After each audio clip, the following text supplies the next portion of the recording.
उसके ठेले की सबसे बड़ी खासियत उसका जायंट तवा है। वो उस विशाल तवे के किनारे पर चिकन के टुकड़ों को गोल आकार में सजाता है और बीच में उबलते हुए गरम तेल को कलछी से निकाल कर बार बार उन टुकड़ों पर डालता है। ये कहानी इसी तवे, गांव के कंजूस लाला जी और एक छोटी सी फनी और इमोशनल घटना के इर्द गिर्द घूमती है।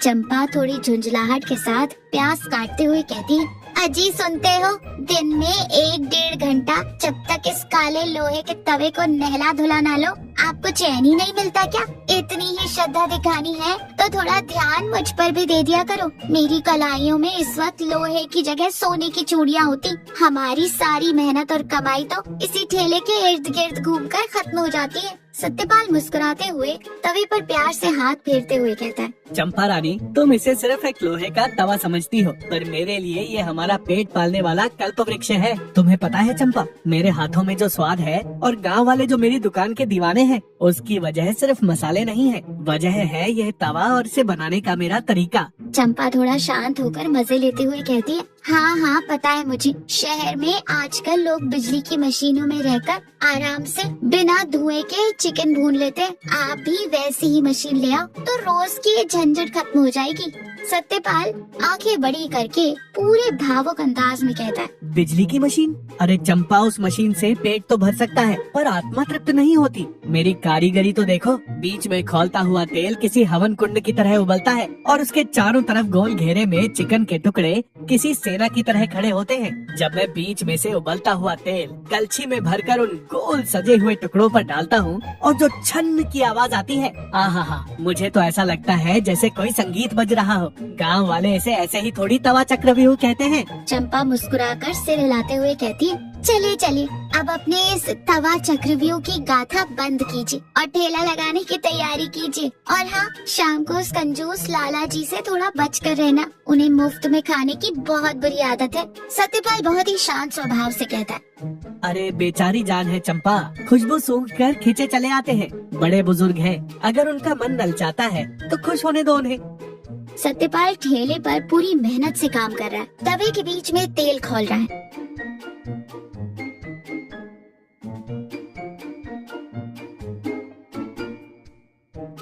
लाला जी हवा में खुशबू सूंघते हुए पेट पर हाथ फिराते हुए ठेले के पास आते हैं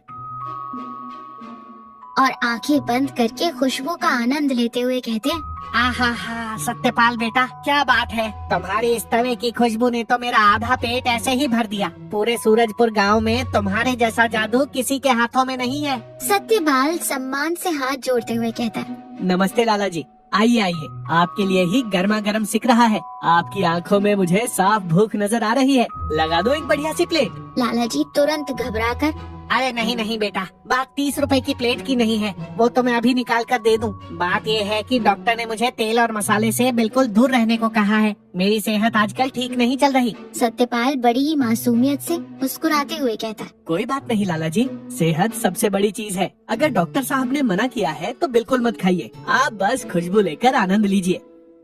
लाला जी मुंह में पानी लाते हुए जीभ घुमाते हुए कहते, वैसे मसाले से मुझे एक बात याद आई बेटा। कल कुछ गांव वाले कह रहे थे कि तुम्हारे चिकन में आजकल नमक थोड़ा कम हो रहा है। मुझे जरा सा, बिल्कुल एक छोटा सा टुकड़ा दे, मैं चक्कर बताता हूँ कि नमक मिर्च का क्या हिसाब है। सत्यपाल बिना कुछ सोचे हंसते हुए एक छोटा सा टुकड़ा लाला जी को देता है। लाला जी उसे बड़े आनंद से खाते हैं। लाला जी स्वाद में खोते हुए पर नाटक करते हुए कहते हैं, वाह, मक्खन की तरह पिघल गया जीभ पर बेटा सत्यपाल, लगता है इस टुकड़े में नमक ठीक से लगा नहीं था। मेरी जीभ को कुछ स्वाद ही समझ नहीं आया। एक और छोटा सा टुकड़ा दे तो जरा, इस बार पक्का हिसाब बता दूंगा। सब बिल्कुल सही है लाला जी, आप सीधे एक पूरी प्लेट ही ले लीजिए ना। सिर्फ 30 रुपए की ही तो बात है, आपका पेट भी भर जाएगा और मन भी। तभी लाला जी की पत्नी सुनीता वहाँ गुस्से में बड़बड़ाते हुए आती और चिल्लाते हुए कहती, अरे ओ लाला जी, घर पर मैं बिना छौंक की फीकी लौकी की दाल बनाकर आपका इंतजार कर रही हूँ और आप यहाँ ठेले के पास खड़े होकर हवा से पेट भरे हैं। गाँव में मेरी नाक कटवा कर ही मानोगे क्या? चलो चुपचाप घर। लाला जी घबरा कर अरे नहीं सुनीता, तू तो बिना बात के गुस्सा करती है। मैं तो बस सत्यपाल को व्यापार बढ़ाने के नुस्खे बता रहा था। मैंने कुछ खाया थोड़ी है, बस खुशबू ले रहा था। चल चल, तेरी लौकी की दाल ठंडी हो रही होगी। लाला जी खाने की थाली के सामने बैठे और बहुत चिढ़े हुए लग रहे हैं। थाली को थोड़ा दूर सरकाते हुए वो गुस्से में कहते, क्या है ये सुनीता, न इसमें नमक है न कोई मसाला। ये लौकी की दाल है या सिर्फ उबला हुआ पानी? कल शाम से उस सत्यपाल के तवे की खुशबू और वो एक टुकड़ा मेरे दिमाग में घूम रहा है। मुझसे ये फीका खाना नहीं खाया जाएगा। तो निकालिए अपनी जेब से 30 रुपए और जाकर शान से खरीद कर खाइए। अपनी कंजूसी का गुस्सा मुझ पर क्यों निकाल रहे हैं? आपको तो 30 रुपए खर्च करने में जान निकलती है। लाला जी हैरानी से छाती पर हाथ रखते हुए कहते, पैसे, और वो भी मैं निकालूं? कैसी डरावनी बातें कर रही हो सुनीता तुम। 30 रुपए की अहमियत जानती हो तुम? बिना एक भी पैसा खर्च किए मुफ्त में वो मसालेदार चिकन कैसे खाना है? इसके लिए मैंने रात भर जाग कर एक गजब का प्लान सोचा है। सुनीता थोड़ा उत्सुक होकर आगे झुकते हुए कहती, मुफ्त में? वो कैसे लाला जी? आपके शातिर दिमाग में फिर कोई आइडिया आ गया? लाला जी आंख मारते हुए धीरे से फुसफुसाते हुए कहते, आज शाम को तू अपने साथ एक छोटी सी स्टील की कटोरी अपनी साड़ी के पल्लू में छिपाकर ठेले पर चलना। मैं जाकर सत्यपाल को विज्ञान और गणित के कुछ उल्टे सीधे सवालों में उलझा लूंगा। जैसे ही उसका ध्यान भटकेगा तो चुपके से तवे के किनारे वाले टुकड़े अपनी कटोरी में सरका लेना और सीधे घर आ जाना। किसी को हवा तक नहीं लगेगी। सुनीता चेहरे पर चमक लाते हुए कहती है, अरे वाह, दिमाग तो आपका सच में बहुत तेज है। आज शाम को बिल्कुल ऐसा ही करेंगे। आज तो घर में मुफ्त की दावत होगी। सत्यपाल तवे के बीच से तेल निकाल कर चिकन पर डाल रहा है। लाला जी और सुनीता ठेले के पास आते हैं। सुनीता ने पल्लू के नीचे कटोरी छुपाई हुई है। लाला जी बहुत ही गंभीर और जिज्ञासु होने का नाटक करते हैं और कहते हैं, सत्यपाल बेटा, थोड़ा खाली है क्या? मेरे मन में कल रात से एक बड़ा ही गहरा वैज्ञानिक सवाल घूम रहा है, पूछूं क्या? सत्यपाल अपना काम रोककर विनम्रता से कहता है, मुझसे लाला जी?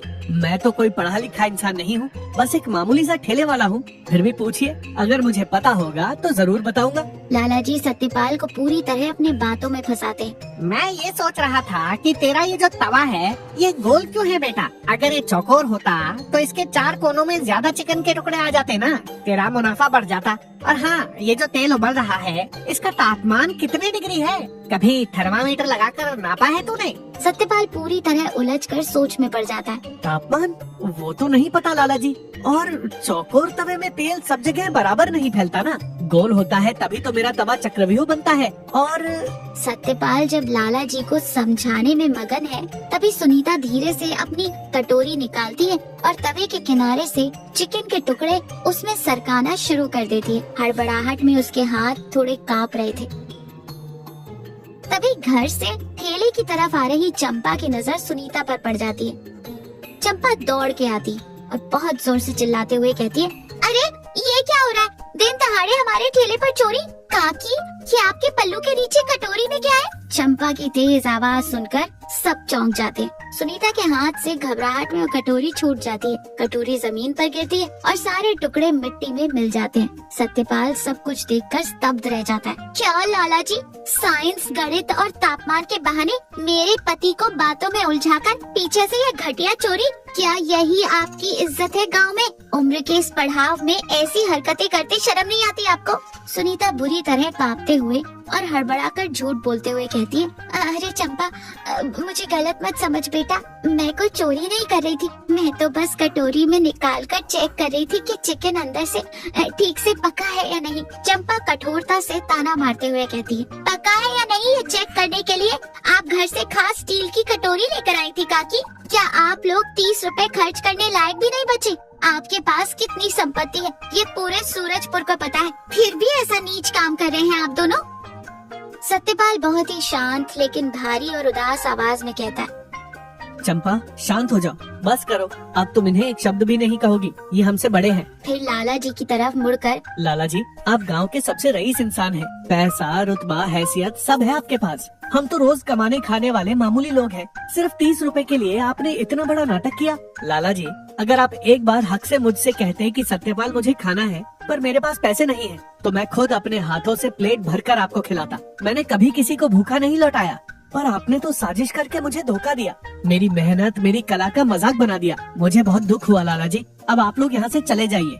लाला जी और सुनीता शर्म के मारे जमीन में गड़े जा रहे हैं। उनके पास सत्यपाल की बातों का कोई जवाब नहीं। वो बिना एक भी शब्द बोले सिर झुकाए भारी कदमों से वहाँ से चले जाते हैं। लाला जी और सुनीता अपने घर के बरामदे में बहुत उदास और गुमसुम बैठे हैं।